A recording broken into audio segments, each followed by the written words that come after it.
Design of five kingdoms classification design of five kingdoms classification पे हम बात करेंगे आज। और हमारे पास बेसिकली फाइव किंगडम क्लासिफिकेशन जो है वो उसमें सेल की बुनियाद पर होता है।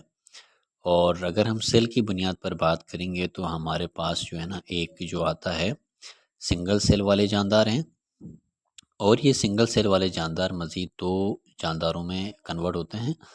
एक को हम किंगडम मुनीरा कहते हैं और दूसरा हमारे पास किंगडम प्रोटेस्टा है। मुनीरा के अंदर असल में ऐसे जानदार आते हैं जिनका न्यूक्लियस एब्सेंट होता है, नहीं होता। जबकि प्रोटेस्टा के अंदर ऐसे जानदार आते हैं जिनमें न्यूक्लियस होता है और न्यूक्लियस जो है वो कंप्लीट न्यूक्लियस होता है। ठीक है। मुनीरा की एग्जाम्पल हमारे पास बैक्टीरिया की है। बैक्टीरिया में क्योंकि न्यूक्लियस कंप्लीट नहीं होता, इसी तरह से जो प्रोटेस्टा है इनमें न्यूक्लियस होता है।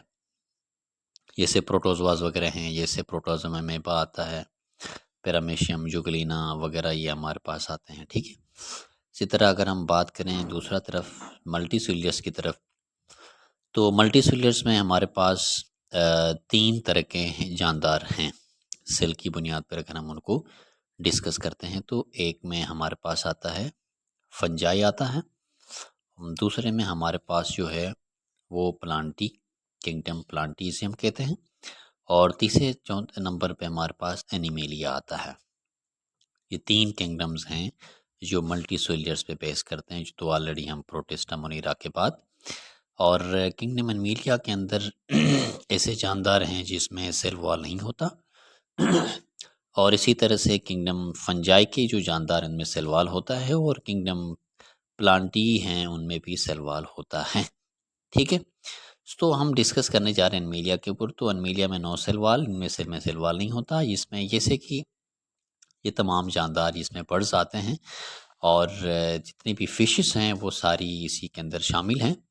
और इसी तरह से जो मैमल्स हैं, रेप्टाइल्स हैं, वो सारे एनिमेलिया के अंदर हैं। अगर हम बात करें प्लांटी में तो इनमें ये होता है हर्ब्स हैं, शर्ब्स हो गई और साथ में ये ट्रीज़ हो गई। ये तीन चीज़ें सारी जो भी हैं वो किंगडम प्लांटी के अंदर कंसीडर की जाती हैं सारी। इसी तरह अगर हम बात करें फंजाई के अंदर, तो फंजाई में जो सबसे इम्पोर्टेंट चीज़ है मशरूम, बड़ी कॉमन सी है।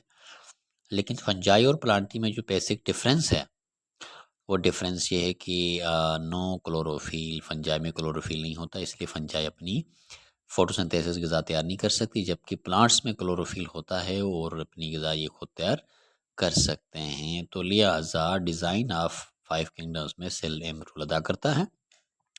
मुनीरा और उसमें जो बैक्टीरिया है और प्रोटेस्टा जो है जिसके अंदर प्रोटोजोआज हैं, ये दो किंगडम्स हो गई हमारे पास। और इसी तरह से मल्टीसेलुलर्स के अंदर तीन किंगडम्स आ गई, फंजाई आ गया, प्लांटी और एनिमेलिया, ये तीनों किंगडम्स उसके अंदर शामिल हो गए।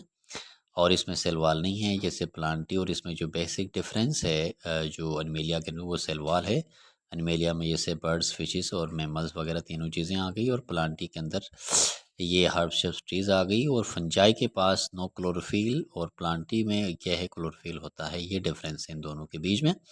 और इसी तरह से अगर हम बात करें प्लांटी की तो उसके अंदर हर्ब्स ट्रीज आ गई और फंजाई में मशरूम हमारे पास आ गया। तो ये हमारे पास फाइव किंगडम सिस्टम की क्लासिफिकेशन है। Thank you very much. अल्लाह हाफिज़।